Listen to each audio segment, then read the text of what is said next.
Today's episode of the Athletic Fantasy Baseball Podcast is brought to you by Topps.com and Topps Project 70. Topps is celebrating the 70th anniversary of its very first baseball card design with a new program that pushes boundaries while paying homage to their heritage. Project 70 has brought together creators of all kinds for this extraordinary set.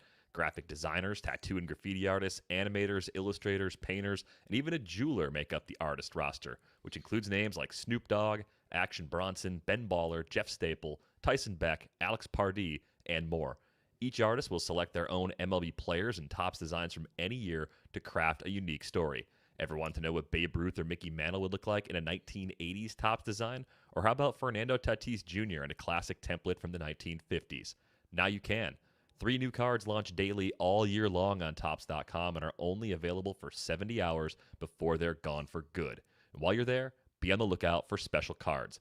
Head to Topps.com to learn more about Project 70 and to check out which cards are live right now. And welcome to the Athletic Fantasy Baseball Show presented by Topps. Check out Topps Project 70, celebrating 70 years of Topps baseball cards. Derek Van Riper here with Michael Beller with you on this Sunday.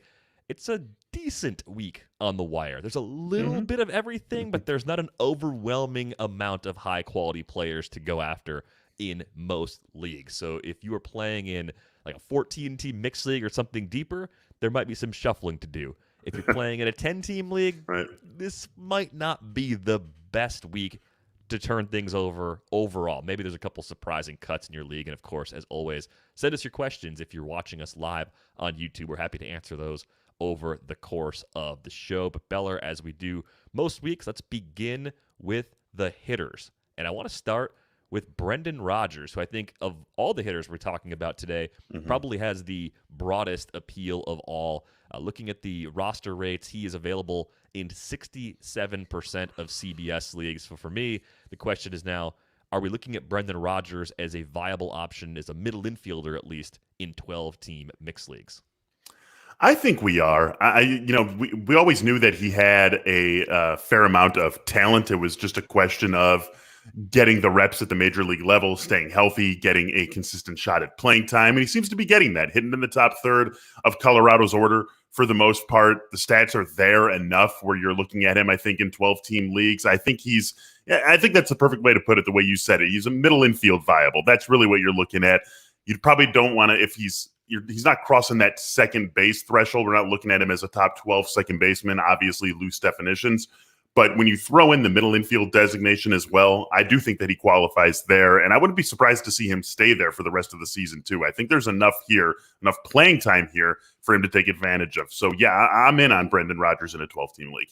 Yeah, safe playing time already, and with Trevor Story likely to be dealt at some point before the trade deadline, even more stability at that point for Rodgers. But I think the thing that really catches my eye with any player right now, whether it's someone who's promoted recently or even just in the last couple of years for the first time, is I want to see players with lower strikeout rates at AAA. Sure. I think that's the skill with hitters in particular that I am most interested in, because we know there's going to be a pretty big jump making the move from AAA to the big leagues. If you're striking out 18 or 20% of the time at AAA, that's acceptable, but you're probably going to be at the 25+% range, maybe even close to 30% when you face more advanced pitching at the highest level, especially if you're a young player doing that for the very first time. And if you go back and look at Rodgers, he was doing a good job with the K rate when he was promoted in 2019, 16.9% during his second run at AAA. Hadn't spent that much time there. Was there at the end of 2018.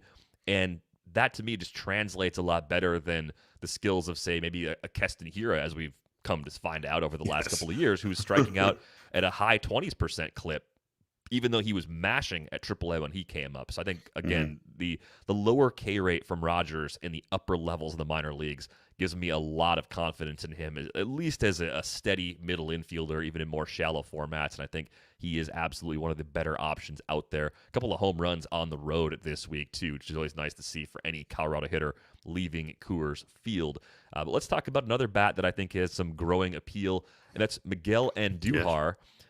I keep wondering if he's a better trade chip for the Yankees than someone who's going to continue to make an impact for them. But here we are. Like, maybe we're getting to this point where he's nudging the numbers back in the direction of where they were in 2018, which was an amazing season. That was a 27 home run season where he hit 297. There's a short list of guys that give you that much batting average and that much power, especially guys who are available on the wire. Yeah, and we've always been waiting for him to get back or to show any signs that he could get back to that kind of season. Of course, he's had limited playing time since that season, but we've been waiting for just signs that he was getting back to being that type of player. And now both of those things are removed. He is showing us some signs that he is getting back to maybe not the 297 and 27, but something resembling that type of player. He doesn't need to be 297, 27 to have fantasy value, to have fantasy relevance, but he can be something of that player. And again, another guy who is starting to get consistent playing time. So you like seeing that. He's never going to walk a ton, but the strikeout rate is acceptable. The strikeout rate going back to 2018 and what we're seeing this season, it's acceptable. You can totally live with someone who's going to strike out in this day and age. If he's going to stick in the 21 to 23% strikeout rate area, you can totally live with that given all the other stuff he's also doing for you. So I do think that this is another guy who we're talking pretty viable across the board. Outfield, we still have a ton of injuries. I know that it's something that maybe feels old to be talking about, but injuries are going crazy across the league, and it feels particularly heavy in the outfield where you have guys like Mike Trout and George Springer and Franmil Reyes who have been out for a long time now. And I think you get to a point where people who are trying to fill those outfield holes are just, reaching for anything, and they haven't found someone to fill those holes. Miguel Andújar, I think, someone who can do that and do it for as long as maybe you're trying to stick without Trout, without Springer, without Franmil, without Brandon Nimmo, without Michael Conforto, any of these guys who are still out for you right now. Yeah, I think what it comes down to for Andújar is also they're going to add an outfielder or two at the trade deadline. The Aaron Hicks injury has forced the need for them to go get a center fielder. They may want to get an upgrade for the corners, and then it comes down to Andújar versus Frazier possibly to keep a spot in the lineup. And Clint Frazier just hasn't been able to show the same power that we saw from him in the shortened season. We saw pretty decent power numbers from Frazier on a per-game basis in 2019 as well. In leagues where you've been patient with him, are you finally ready to part ways with Clint Frazier? I probably am. I mean, again, unless I'm just besieged by injury in the outfield. But other than that, I do think that with everything you say with Andújar surging, with the fact that we just know this team is going to be going after outfielders in the trade market, and they should be a team that's active early. Right? I mean, with the way they got to chase down the Rays and the Red Sox in the AL East and the way the AL wildcard is shaping up, it's simple to say, but sometimes it's worth reinforcing. Someone who you trade for on June 13th today can contribute, more to your team than someone who you trade for on July 13th. So I do think that they should be aggressive early going after these guys. Maybe I'm wrong there, maybe I'm right, but it all leads to me saying Frazier is probably someone who, if you're making moves, he can definitely be the guy on the chopping block.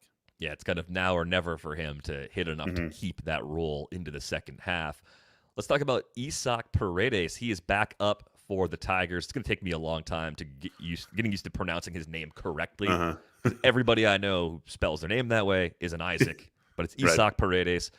I like that the Tigers are moving him around a little bit defensively. He's made consecutive starts at shortstop. He started 5 games in a row, eligible at third base most places, and he does exactly what I was describing earlier when we were talking about Brendan Rodgers, where you go back level to level in the minors, even at the AAA level, he doesn't strike out a lot, but he also draws plenty of walks. And I think this is the kind of guy that is going to hit enough and get on base enough where even though there are questions about where he fits defensively long-term, and even though I don't think he's really good enough to be a shortstop on anything other than a bad team, he's going to play. His bat is going to dictate that he is in the lineup. So I would say he's right in the thick of things for one of the better hitters you could pick up right now, because I think the volume's going to be there, and there's some still developing power that could go with the average and the OBP that he already brings to the table.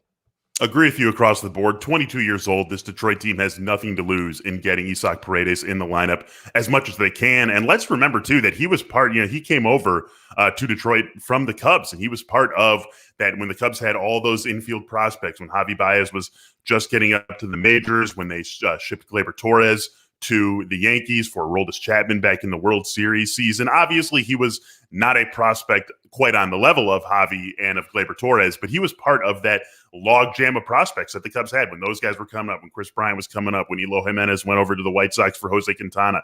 He was a guy who was, a half step or a step behind those guys. And so Now he's getting a chance to really put it all together at the major league level, and that's going to make him, I think, an interesting guy. And there's just so much skills growth. I mean, there's plenty of room for power growth. There's plenty of room for skills growth as he gets accustomed to major league pitching. And again, we can't say it enough. This Detroit team has not only nothing to lose by playing him, they should be playing him every single day, but nothing to lose by bumping him up in the order consistently if he shows that he deserves it, if he shows that he should be getting more run in the top third of the order. So I think there's just a lot of reason to bet on the come with Isak Paredes for the remainder of the season. A very interesting guy, regardless of what you already have on your fantasy roster right now. And a player that could probably creep up in the order because of some trades, too. I mean, you look at Robbie Grossman, maybe Jonathan Scope as two guys that are high in the order that will likely be playing elsewhere. Grossman especially. Grossman makes sense for a lot. I mean, we just talked about the Yankees' need for corner help. You want a guy that gets on base and does a little bit of everything? Switch hits, Robbie Grossman, I think, would be a great fit for the Yankees and plenty of other teams out there in need of corner outfield help. I know last week, Harold Ramirez was a pretty popular pickup in a lot of NFBC leagues. It's weird to me just how bad Cleveland has been at developing outfielders. Maybe they got lucky and found one off the scrap heap with Ramirez, but if you look back at the last couple of seasons, some of the hitters that have hit fourth and fifth in this lineup as they've just tried to find solutions behind Lindor and Ramirez and a few of the other players they put around those guys, it is baffling that they've had as much success as they had. All that's a long way to say Harold Ramirez getting that opportunity to be a middle third of the order option for Cleveland right now. What is your interest level in him in leagues where he's still available? Honestly, it's decently high DVR for a lot of the same reasons that with guys we've already talked about. He's going to play. He's going to hit in the middle of the order. This team has some real injury issues with Franmil Reyes and Jordan Luplow both being out. I mean, he's going to get a real chance here. And like you said, they've been desperate for middle of the order bats for years. It's crazy the success that they've had as a team and that they're still having. I mean, right? They ship out Lindor and Carrasco and they still have all these issues in the middle of their order. And here they are, 7 games over 500 going into play on June 13th. Still a very competitive team. They are just desperate. And this is a reverse situation from the Yankees. This team ain't making any moves. They are going to live and die with the team that they have right now. And so what that means is that Harold Ramirez has a very real chance to cement himself as something of a regular. Franmil Reyes, when he first got hurt, it was a 5 to 7 week timeline. I want to say he's been out for like 3-4 weeks. Yeah, May 22nd was when he went on the IL. So like 3.5 weeks or so. So assuming he's on track, he's coming back in, we can say about 3 weeks. That's plenty of time for Harold Ramirez to establish himself as someone who deserves consistent playing time in this lineup. And this team's desperate for offense. This team's competing. So this is a great opportunity. You buy in on him while Cleveland is buying in on him. He could definitely stick around. And if he does stick around, he's going to be sticking in the middle of this order. So of the hitters we've talked about so far, would you rank them differently than the order we had them? We had them Rogers, Andújar, Paredes, and Ramirez on the rundown. Would you shuffle anything about that? I think that's fair. I think that's probably the right way to look at these guys. Rogers just provides the most across the board value, and he has the surest line on for sure playing time at the top of the order. I think he's the easiest. I do think you could shuffle Andújar, Paredes, and Ramirez. It's a lot of similarities between those three guys, but I think Andújar deserves the most respect from us just because of what we've seen from him previously in his career. All right, let's talk about a few more players that are out there in a lot of leagues getting more opportunities, and we go to Seattle, where Jake Fraley is finally getting a regular opportunity to play. Unfortunately, it's because of the injury to Kyle Lewis and because of the demotion of Jared Kelenic, but Kelenic could come back in a few weeks, and there could still be a spot for Fraley because of that Lewis injury. Lewis probably isn't coming back until sometime during the second half. He had surgery on his right meniscus. Fraley's been a little bit old for the level, but he's had injuries coming through the minors. He was a Rays prospect, traded to Seattle a couple years ago. I think he was part of the Mike Zunino deal. And Fraley can do a little bit of everything. Most specifically, he can run. And given all the places we're looking for speed, he's at least on my radar in 15-team leagues this weekend. 4 steals and 64 plate appearances. I mean, that says a lot, right? And he's hit 5th the last 4 games for Seattle. So it feels like a spot that they're at least giving him some run in, seeing if he can hold on to. And that right there, I mean, right there. That's all you really need to say this is someone who you could be looking at in fantasy leagues. Obviously, we're going to be a little bit concerned at the start for the batting average for the OBP. This could be a rate guy who hurts you a little bit, but you've got the speed, you've got the playing time, you've got the opportunity, and you've got a long-term run on things with him. As you said, the Kyle Lewis injury is going to keep him in this lineup. Maybe another team that come trade deadline time, there's going to be more consistent ABs available for the Fraleys of the world, more sure playing time in the second half of the season. Just another reason to feel good about him. Not going crazy for him, obviously, and I do think that this deserves to be. You sort of hinted at it without hinting at it, right? That there's like a line of demarcation. The first guys we've talked about, I do think we're taking a step down when we get to Jake Fraley. That doesn't mean he has no interest to us in fantasy leagues, though. I really like what he's been putting together over the last couple of weeks. Yeah, whereas I think a lot of the guys we talked about up top might push more of like a 3 to 5% bid in a lot of FAB situations. We're talking 1 to 2% probably with a lot of these other hitters, at least in mixed leagues. Certainly a more interesting group of players if we're talking about only leagues or 20-team leagues. We did have a question here from Stephen G. Would you guys drop Willie Castro for Isak Paredes in a 14-team dynasty league with 16 minor league spots? My snap reaction is yes. I think Willie Castro overachieved last year in the shortened season. He was a player that I liked for really deep leagues. I didn't expect anything close to what he did over those 36 games. But when you look at his overall body of work right now, Beller, he's striking out 27.7% of the time as a big leaguer. He's a little bit older than Paredes. He's never walked as much. I just think his skills as a hitter, while Castro might have more defensive value that could lead him to playing time, Paredes to me is a much better long-term bet as a major league hitter.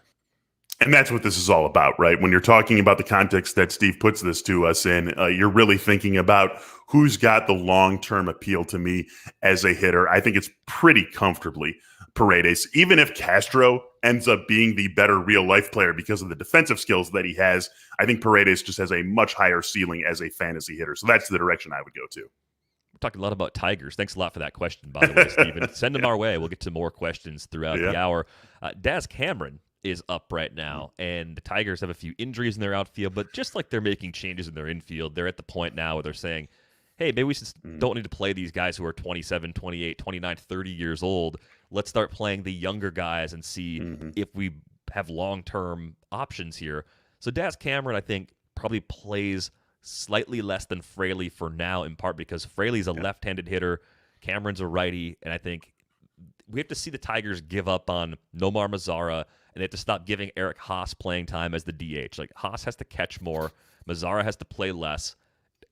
That's not asking a lot. Like, Cameron could end up with an everyday role in a matter of days, but I don't think you want to pay as though he has an everyday role right now.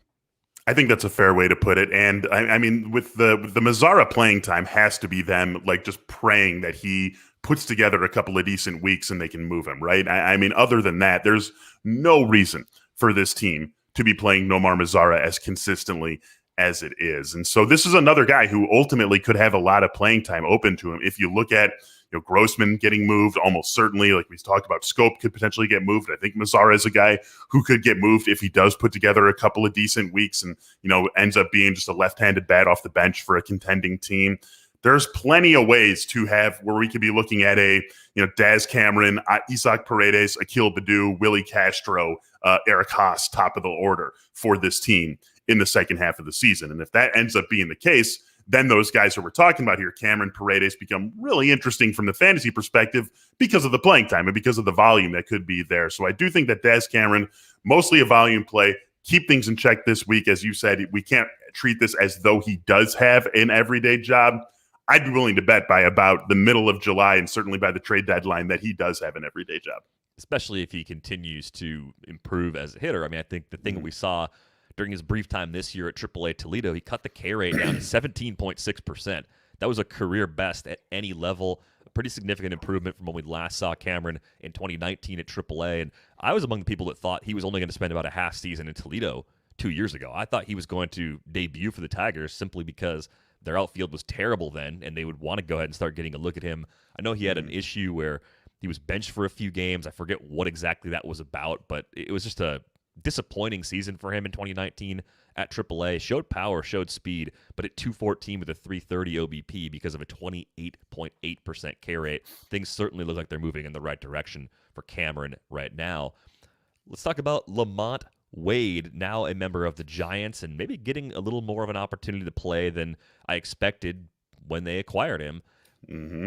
I'm curious to know, how do you think he fits into their outfield picture? Because with all the success they've had bringing back basically veteran players that we thought were done as viable fantasy contributors, I'm also intrigued by any younger players that they end up giving playing time to, because they might not be the same players they were when they left their previous organization.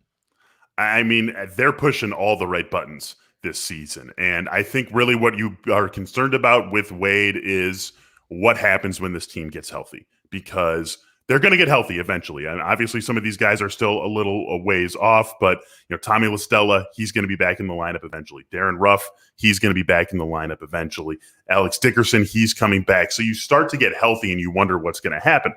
I don't think that's something we need to concern ourselves with too much just yet, because let's just look at what's going on with Lamont Wade. The dude's locked in to the everyday leadoff spot for the Giants. I mean, that's it. That's just, they don't even think about it. They think about it just as little as they think about Buster Posey catching and hitting third. That's just a feature of this Giants team right now. And so as long as he's got that, as long as all these guys, Posey and Belt and Brandon Crawford, are drinking from the fountain of youth and throwing it back to the 2012, 2014 glory days of this franchise, he's going to have a ton of run scoring opportunities.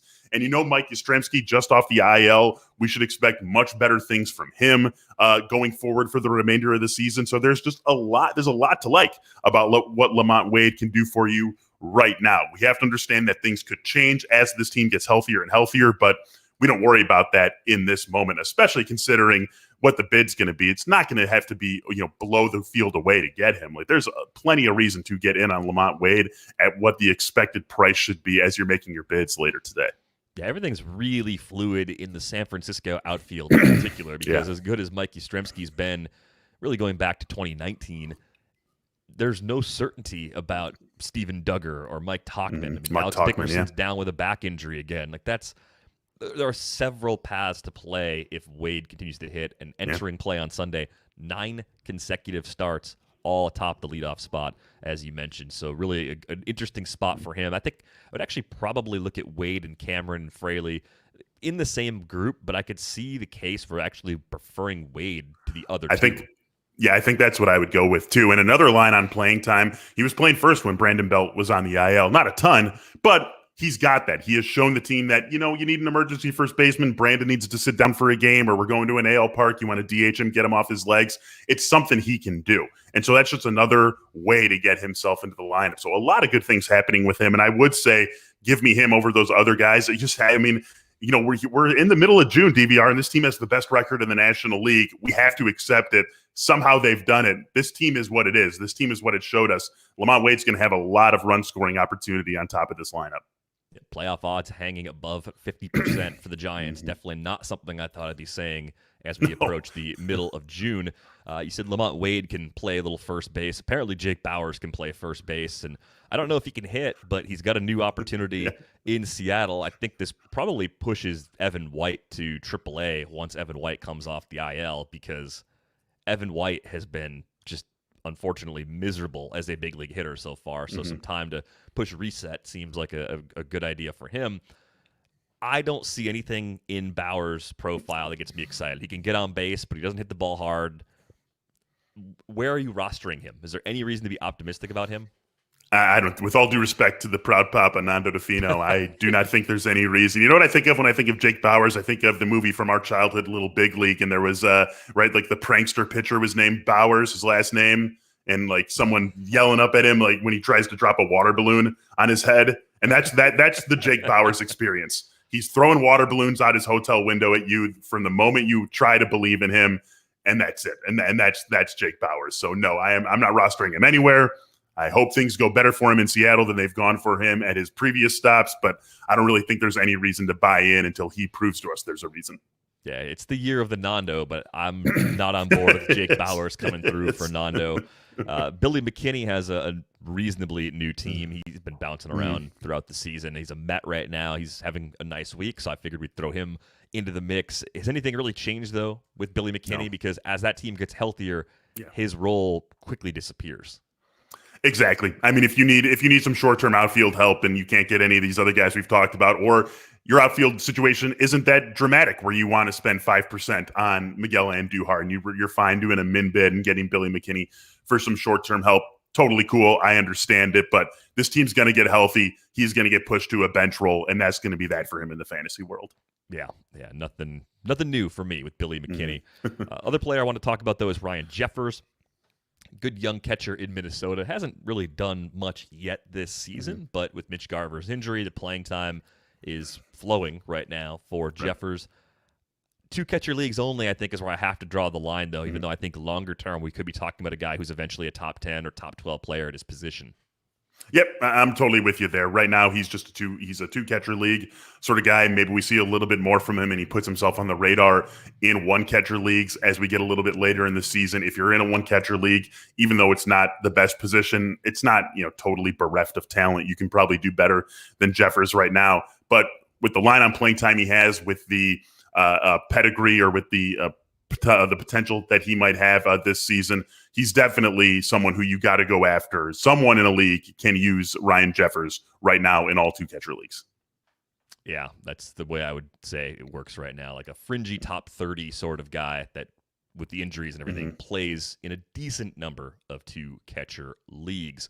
Well, look, no one's perfect. Even the best baseball players strike out with the bases loaded. The best golfers sometimes 3-putt with the tournament on the line. So if you feel like you come up short in the bedroom sometimes, it's perfectly okay. And if it's bothering you, there are options. Go to GetRoman.com/FBPod now. With Roman, you can get a free online evaluation and ongoing care for ED, all from the comfort and privacy of your home. A U.S. licensed healthcare professional will work with you to find the best treatment plan. If medication is appropriate, it ships to you free with 2-day shipping. The whole process is straightforward and discreet. And getting started is simple. Just go to GetRoman.com/FBPod and complete an online visit. Take care of your ED without leaving home. Complete an online visit today to connect with a doctor and take care of it. Go to GetRoman.com/FBPod now to get $15 off your first month. Look, there's a straightforward way to take care of your ED. GetRoman.com/FBPod. Get started now to save $15 on your first month of treatment. HelloFresh cuts out stressful meal planning and grocery store trips so you can enjoy cooking and get dinner on the table quickly. Try meals ready in 20 minutes or less, lightning prep recipes, and quick breakfasts and lunches perfect for your busy schedule. HelloFresh offers 25-plus recipes to choose from each week, from vegetarian meals to craft burgers and extra special gourmet options. There's something for everyone to enjoy, with all recipes designed and tested by professional chefs and nutritional experts to ensure deliciousness and simplicity. HelloFresh has a wide variety of easy, delicious options for all 3 meals a day, plus every snack and special treat in between. And look, convenience is everything. Saving time this time of year. You want to be outside. You want to have a good time and relax, enjoy the nice weather. Definitely. You don't want to be inside cooking for 2 or 3 hours at a time. Go to HelloFresh.com/FantasyMLB12 and use code FantasyMLB12 for 12 free meals, including free shipping. That's HelloFresh.com/FantasyMLB12 and use code FantasyMLB12 for 12 free meals, including free shipping. HelloFresh, America's #1 meal kit. All right, Bello, let's move on to pitching, where we've got a prospect that probably won't draw as much interest as he would have drawn if he were available last Sunday. It is a difficult game, though, as we say all the time. And, boy, Jackson Kowar felt that this week. And Jackson Kowar's gum really felt that in his debut, as Alec Lewis wrote about for The Athletic. But 2 starts, 2 innings, 8 runs, 8 hits, 5 walks, 1 strikeout, an ERA of 36, and a whip of 6.5. And if he were to stick around, the next 2 matchups, not a 2-start week, but I just wanted to point it out on the screen, are home against the Red Sox and on the road against the Yankees. Now, anything's possible. The Royals may say, he conquered AAA. We're going to let him stay up. Great. I have no interest in him in those matchups anyway. Even if he pitched well, I was going to be very skeptical in both of those spots. Maybe home against Boston in really deep leagues would have been playable, but that's completely off the table based on what we've seen so far. So it seems like a pretty easy pass for a guy that would have easily commanded a 10+% bid in leagues if he were available in the NFBC format last weekend. It's a humbling game. That is absolutely true. I think that, I mean, we just really have, our conversation with Alec Lewis to go on from an episode last week on this very show. And he sounded pretty confident that they weren't going to mess around with him too much, that it would take really getting blown up. That has obviously happened, but I think he still sticks in the majors. I also am with you. I have no interest in playing him against the Red Sox or against the Yankees. But if I played in a league that didn't require me to start someone when I win them in FAB, I would take a look if I could sneak him through. If I can sneak him through for, a min bid or slightly above a min bid, I would take a shot at that, because this is still a guy who, first two starts notwithstanding, we have a lot of confidence in over the long term. And the long term could even just be the rest of the 2021 season. So if I could get him, don't have to play him against Boston, don't have to play him against the Yankees, just sneak him on through, and maybe we see a little bit of growth in these two starts, it's something I would consider. If I had to play him against Boston, I'd probably just sit it out. Yeah, be very careful if you're going to pick up Jackson Kowar as a stash. Don't accidentally put him in your lineup, because there could be some more pain on the horizon with those two matchups as his third and fourth big league start. I'm more intrigued, actually, by a lesser prospect in this case, Tony Stanton, getting a chance in the Reds rotation. Sonny Gray, of course, has a groin injury, so he's missing a couple of turns. Not crazy about the first matchup for Stanton, though, so I think he's also kind of tricky. Maybe NL-only leagues for now is where you have to draw the line. If you look ahead to the following week, home against the Braves isn't a whole lot better either. So is this a case where, even though we've got a guy who's had some success on his way through the minor leagues, like, you want to temper expectations because the schedule is just too bad? I think you kind of have to, but I don't think that if you're interested in Stanton, I don't think his short-term schedule should push you away from him, because you're not going after him as that sort of guy. We're not talking about him as just a streamer. We're talking about him as someone who maybe matters for you weeks down the line. And so I'm not going to let this scare me off of him. I will say that if I could pick him up and not start him against San Diego, I would be okay doing that. I would be maybe okay skipping the Atlanta turn as well. But you look at what he's done in the minors this season, and the thing that should jump out at you is that even though he's made the leap from a Double-A when we last saw him in 2019 to Triple-A this season, he's cut the walk rate. And 9.2% is still a little bit higher than you would like to see, but he was at 11.6% at the Double-A level in 2019. So he shaved 2.5 percentage points off of that. That's actually 20% of his walk rate has come down from 2019. And meanwhile, the K rate is spiking up in the mid-30s. So I think we're seeing some real growth from him this season. And so that should give you a little bit of confidence. As you said, with the Sonny Gray injury, we figure he's going to get some run in this rotation over the next month. I still make this play, even if I have to go and start him against the Padres. I think for me, I mean, he's not going to be available in NFBC formats, so you have to wait to the right to get him there. But in a league like Tout Wars, where I have to pick him up and play him, I'm okay with it if I'm desperate. A lot of leagues don't have those rules. I mean, at San Diego, it's still a really good place to pitch park factors-wise, even though it's a difficult place to pitch matchup-wise. I think it's a matchup I'm avoiding outside of NL-only leagues is where I have to draw the line, at least for now. But I'm intrigued by what he's been doing. Plenty of strikeouts at AAA so far this season. Let's talk about Patrick Sandoval, who I think has broad appeal temporarily because he has a home start against the Tigers. And I think with Sandoval, I just want to see the pitch mix change. His slider grades out really favorably. His curveball is an above average pitch. Everything else is below average. The command is about average. To me, that's a pitcher that works in a spot against a bottom five offense. And until those young Tigers start to hit a little bit more, that's basically what they're going to be. They're going to be a streaming target. So I'm in on Sandoval, and I think he has the most short-term appeal of any of the three pitchers we've talked about so far. Yeah, totally with you on that because of this matchup. And we've seen him for 27, 30 innings or so in the majors this year, and he's striking out about a batter per inning. It's a little bit of an increase from last year. It's about where he was in 2019. I think with what we've seen from him over those 3 seasons, covering about 100 innings, we can say that he's relatively safely a strikeout per inning guy. And so you start from that foundation with a good matchup. And you should be pretty happy with that. I mean, I think you like that as a guy who maybe you're only pitching this week against Detroit, but that's totally fine. Even in this environment where it seems easier and easier to find fantasy relevant, fantasy viable pitching this season than maybe any season that any of us playing fantasy baseball this year has ever seen in our lifetimes. that's still a guy who can clear the bar with what he's got coming against Detroit. So I'm with you. A lot of short-term upside for him here. A lot of short-term appeal really is what I mean to say. I'm not sure how long I'm holding on to him beyond this start against the Tigers, though. Yeah, looking ahead at the schedule, if he sticks around, it would likely be, after a couple of off days next week, a start against the Rays next weekend. So I'm not sure or not next weekend, but 2 weeks from now. Yeah. Time flies, but it does, man. He's pretty fringy for a matchup against a team at that level, but he's absolutely in for me against bottom-end teams like Detroit. Remember Kolby Allard as a prospect? I do. I was waking up this morning seeing his name as, man, this is a blast from the past. Let's talk about some Kolby Allard here.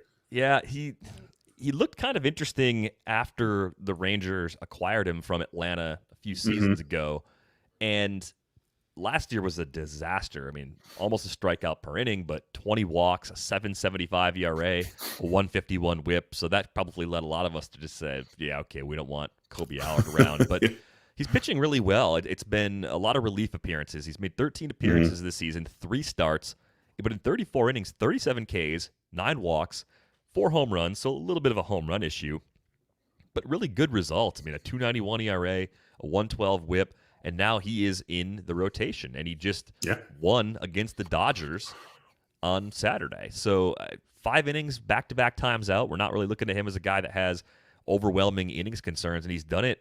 He's pitched well against 2 good offenses in those starts with the Dodgers and Rays. What's your interest level in him with a home start against the Twins? It's actually decently high, DVR, and this Twins team, as much of a disappointment as they've been, they can still hit a little bit, but I'm not letting that scare me off of Allard. Something else you should look at with him is that, choose your ERA estimator, whichever one is your favorite. Allard's doing just fine, a 3.42 Sierra, a 3.58 xERA. His FIP is sitting at 3.30, a 3.57 xFIP. I mean, no matter which one you like, there's reasons to like one, there's reasons to like another. Pick any of them, and he's doing decently well there too. A lot of it's got to do, of course, with the strikeouts and the fact that he's cut the walk rate so dramatically this season. But again, I think this points to some growth in a guy. And you say, remember when Kolby Allard was this prospect with Atlanta, right? And it's easy to forget that we're talking about a guy who turns 24 2 months from today. August 13th is his birthday. He'll be 24 years old. So he's 23. I mean, we're talking about a 23-year-old guy who maybe feels in our head a little bit older just because of how early in his life he was relevant to us in this discussion. So I'm definitely in on taking a chance on him, someone who can be a guy who matters to us, starts down the line here.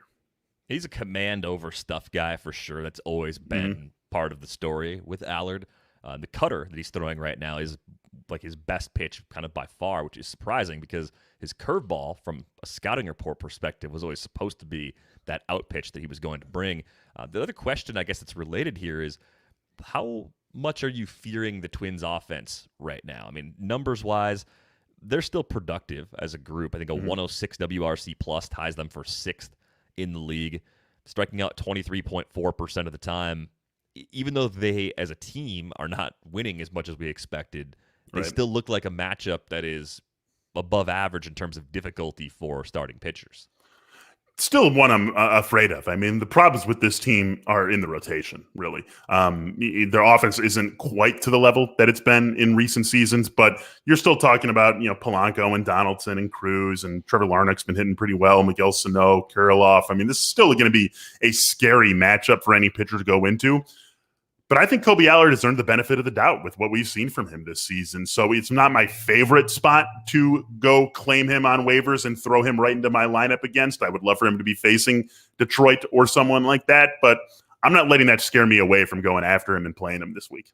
Yeah, I'm with you. I think the Twins' problems are clearly rotation-based for the most part. So you're still trying to tread very carefully with a lot of your pitchers going up against them. So Allard, for me, if I pick him up in an AL-only league, sure, I'll start him in an AL-only league. If I pick him up in a 15-teamer, it's probably for the start against Oakland next week, and I got to be in a pretty odd set of circumstances to stash a guy for one start next week who doesn't have a lot of strikeout upside.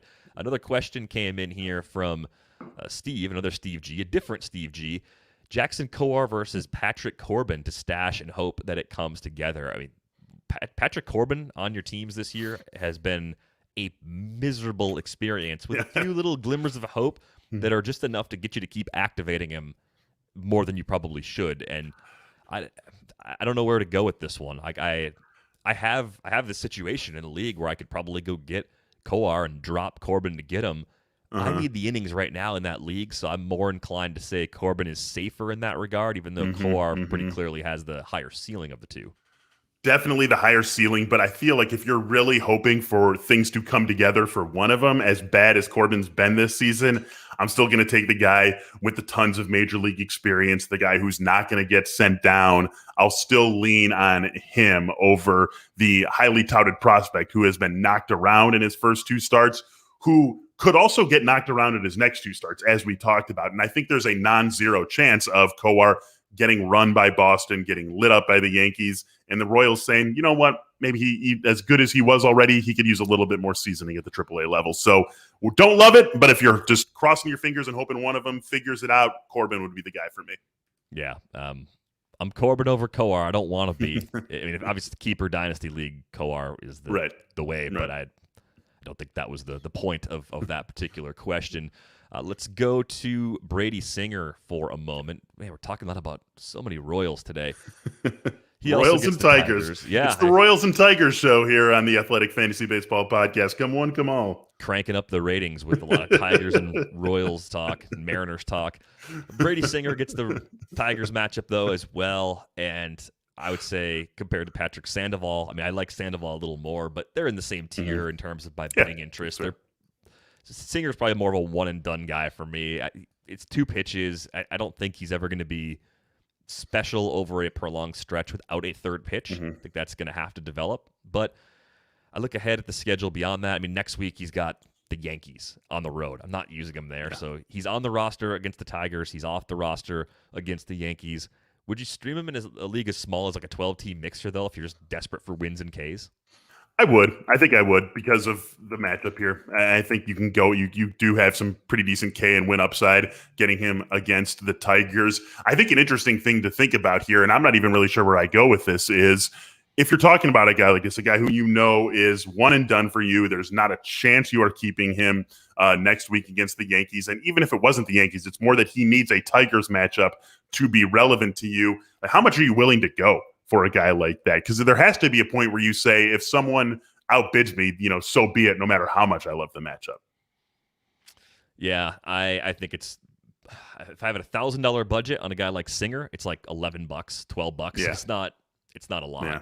If I'm desperate for starters, maybe I bump it up to the 2% range, but that's all I want because he can get hit by a bad team. Like anyone can, but he's sketchy enough skills-wise where that could absolutely happen. So I'm not going to go overboard in FAB for the privilege to stream Brady Singer. And so that's where it comes in, right? Like we have these discussions because that's what we do, and we talk about these guys. And Brady Singer with this matchup against Detroit is relevant to us, but we have to. I think it's worth pointing out that these are still 1% bid guys. So don't go too overboard just because we love the Tigers matchup and we can, sink pins to what a great upside he's going to bring to you with strikeouts and potentially getting a win in this. Like, you still want to keep everything in check. We're talking 1% players at this point. Yeah, absolutely with you there. Not going any higher than that really with Brady Singer anywhere. Think about all the quarantine purchases that you've made, whether it was baseball cards or cereal or other things that we've sold in this podcast or just new hobbies you picked up along the way, right? Maybe you started buying a lot of books. I don't know. There's a number of things you could have done. Yeah, see all that back there. You bought all that stuff, but then you spent a lot of money on one of your biggest purchases of the year, and that's insurance. Americans overspend on car and home insurance by billions every year, and that's money that you could have spent on more retail therapy, more collectibles, more books, more of the things that made you happy over the past year. And that's where the Zebra can help. The Zebra is the nation's leading insurance comparison site for car and home insurance. In minutes, you can compare policies from every major provider for free, all on one independent marketplace. After a few quick questions, the Zebra pairs people with the right insurance company for them, helping everyone save time and money. Always good to save time and money. Buy online or over the phone with one of their licensed insurance agents. There are no hidden fees or fine print about your personal information, and best of all, the Zebra has no stake in the policy you choose. They're just there to find the coverage that's right for you. Make insurance your smartest purchase yet. Visit thezebra.com/fantasymlb to get your free quote today. That's thezebra.com/fantasymlb. All right, Beller, let's get back to it with John Lester. Would you care to say a few nice words about John Lester in his 2-start week with home matchups against the Pirates and banged-up Mets? Can the nice words I say about John Lester go back to 2016, 2015? No, or do they have to be? They have to be 2021. Hey, I mean, great matchups, right? These are great matchups against Pittsburgh and a still banged-up Mets team, although getting a little bit healthier, but still. If you're going to draw up a 2-start week for a National League pitcher, you couldn't do a whole lot better than this. So the innings should be there, right? That's something that even as he's gotten older and less effective, John Lester has always been a dude who can go out and give you 5-6 innings so long as he's not getting knocked around in those first couple of innings. So there is something there. There's something here. I think he's an easy play in maybe even just 15-team mixers. I think I could get on board with him. But again, as a 1%, 1.5% play. And if someone beats me to him, someone beats me to him. I love the Pittsburgh matchup, of course. So if you are thinking about Brady Singer, are you more interested in Lester because you get 2 turns, more volume, extra crack at a win? Yeah. I do think that that's the case here, even though Singer's going to have more individual strikeout upside, right? Like chances are Lester over 2 starts gives you more than Singer in 1. So yeah, I would probably go for Lester first in that situation. All right, a bunch of other names that I thought were going to be interesting, but Tristan Mckenzie, who looked like he was turning a corner, had 15 Ks in his previous 2 starts, recorded 2 outs on Saturday. So, yeah, not sure how confident I would be about that matchup against the Orioles because home against Baltimore, that would generally be good. Yeah. I just think Tristan Mckenzie with his command has just been so out of whack this season. I can't trust him against anybody, and that's really frustrating because I thought he was going to be a key part of this Cleveland rotation. Getting himself into so much trouble with that lack of command. I'm going to say it right here, June 13th, 2021, get in on Tristan Mckenzie in 2022. I think you get this guy more work with the Cleveland pitching infrastructure that we know to be very good, among the best in the game. This is a guy who just needs to grow a little bit, figure himself out, figure his stuff out, figure his pitch mix out. I am confident that staff can bring out the best in him eventually. It's hard to do it in season. You give him another off season to work with all those coaching staff, all that great infrastructure that they have in Cleveland. And I think you feel pretty good about what this guy can bring to the table in 2022. It's just hard to do on the fly in the middle of the season, where, as we said, Cleveland competing once again 7 games over 500. I don't love this start against a Baltimore team that not a bad matchup at home, but this team can run into a lot of power. So I would be afraid of Mckenzie in this one. I think with Mckenzie, he might be the kind of pitcher, if I'm buried in the ratios category in a roto league, if I'm down in ERA, down in whip, in those situations, maybe I will keep throwing that dart because I do think long-term there are reasons to be interested. Cleveland's pitching development certainly is one of them, and I think Mckenzie entered that system with more to work with than guys who've had a lot of success. Yeah. I think when you said, who is the better prospect day one in the Cleveland system, Tristan Mckenzie or Shane Bieber, most people would have said, well, Tristan Mckenzie, which, now obviously Bieber took those leaps and it's they're not even in the same conversation within 50 to 100 spots of each other, maybe in starting pitcher rankings. All that's to say is it does take time. And I think one thing that I've tried to really get myself used to is the young players that could have spent time at AAA last year either got pushed up to the big leagues, whether they had success or not. Their development is just a mess right now. And we're going to see some really odd results from players, some who've debuted and some who've not. And I wonder if some of that's going on with Mckenzie, even though on the surface it looked really good last year when he made, I think it was 5 or 6 starts in that Cleveland rotation. Let's talk about Tucker Davidson. Atlanta giving him some opportunities. Home against the Red Sox, home against the Cardinals. We never want to willingly choose to start a pitcher against Boston if we can help it. But is the second start, in this case, good enough to make you confident in the first one? I think it is. There's really nothing to be afraid of in that St. Louis lineup. They are getting a little bit healthier with Paul DeYoung coming back in this weekend series with the Cubs, but it's definitely not a matchup that scares me. Now, what does scare me a little bit is just that Tucker Davidson in his, 3 starts in the majors hasn't shown us a ton of strikeout ability. So you're not expecting to get a lot of that out of him in this two-step. And again, the Boston matchup, very tough. But Atlanta, even though they've struggled at this point of the season, you're still going to have a decent amount of win upside. You get 2 bites at the apple with him going against Boston and St. Louis. And again, really like that second matchup. So that one's good enough for me to want to take on the Boston matchup. I'll take the dive on Tucker Davidson at a 1% this week. Yeah, and Davidson looks like he has good stuff, so you should start to miss a Should few be bats.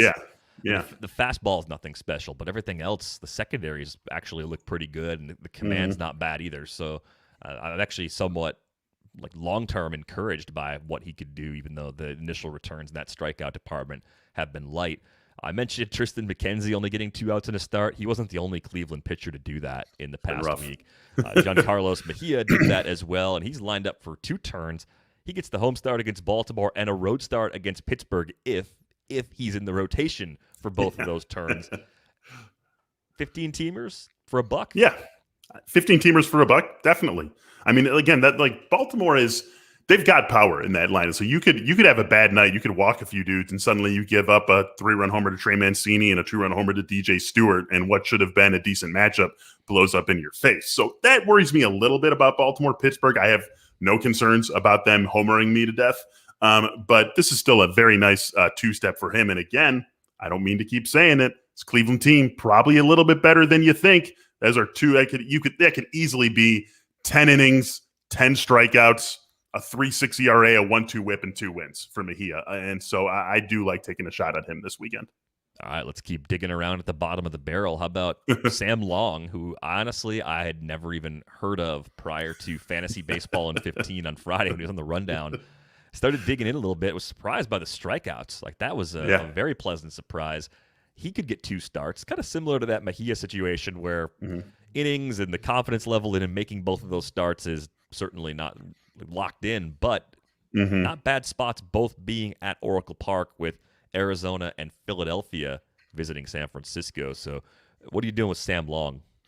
Yeah, I feel like I could basically cut and paste what I just said about Mejia and say the same thing for Long. This is as much a play on San Francisco having a 5-1 week as it is on Long having a very good 2-start week for himself personally. So I just think this is a good time to bet on the Giants with these 2 teams that they've got coming into town this week. So if I can get in on almost any pitcher, I want to do that. Obviously, I'm not getting in on Kevin Gausman or Alex Wood or Anthony DeSclafani. So I'll get in on Sam Long right here. And for what it's worth, the Stuff Plus numbers that Eno talks about a lot, that model that he put together with Max Bay, it likes Mejia quite a bit more than Long. Just to give you, for guys that I haven't seen a lot, especially, I like to lean on Stuff Plus and Command Plus just to get a better sense for just how useful or how bad they might actually be. So take that for whatever you think it's worth. But I think if you're looking at both of those guys, Mejia gets the slight preference for me based on what we're seeing in some of those underlying numbers. There's one more Cleveland pitcher out there. I don't think you can use him anywhere. Maybe he's viable in AL-only leagues, and it's Cal Quantrill.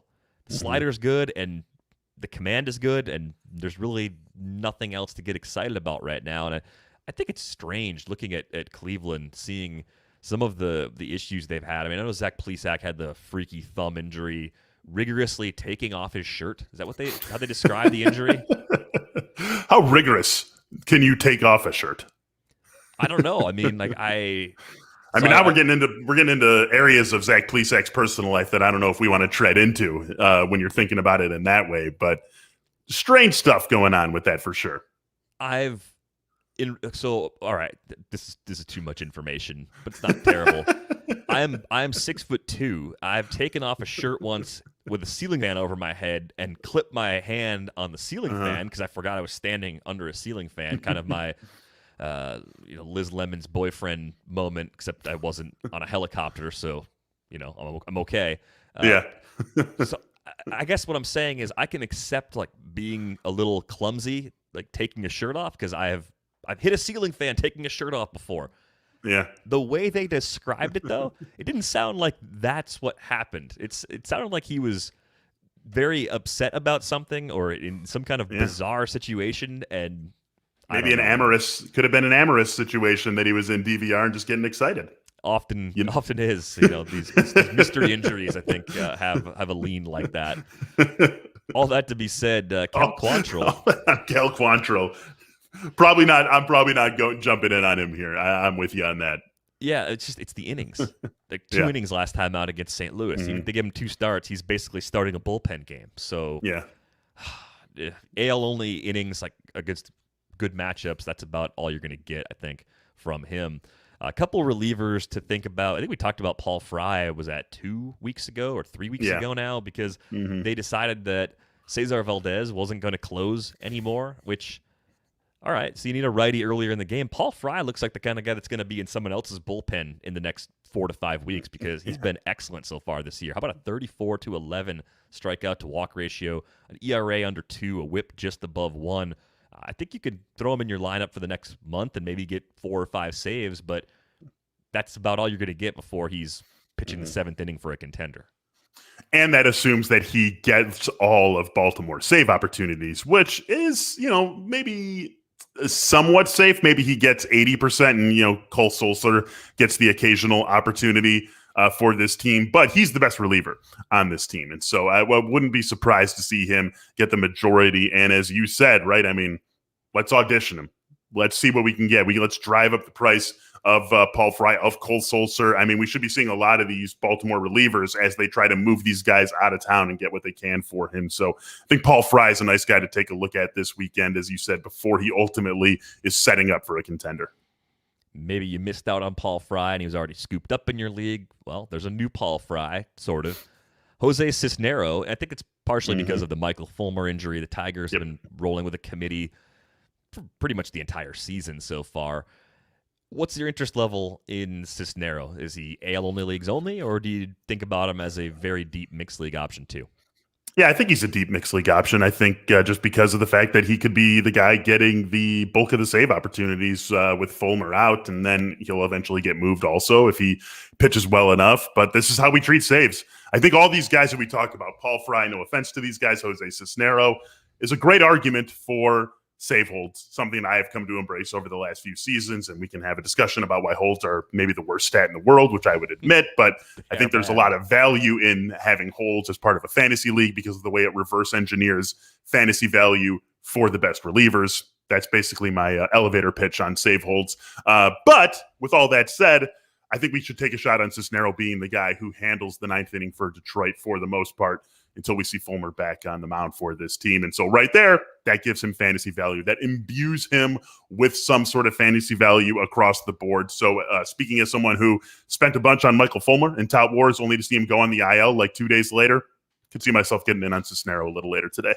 Well, I hope he gets healthy because I think Fulmer in the bullpen is really interesting. And I also think Fulmer, kind of like Paul Frye, would be traded at the deadline to a contending team. And then someone like Cisnero emerges to take the larger share of the committee down the stretch. I mean, Gregory Soto could still be part of that as well.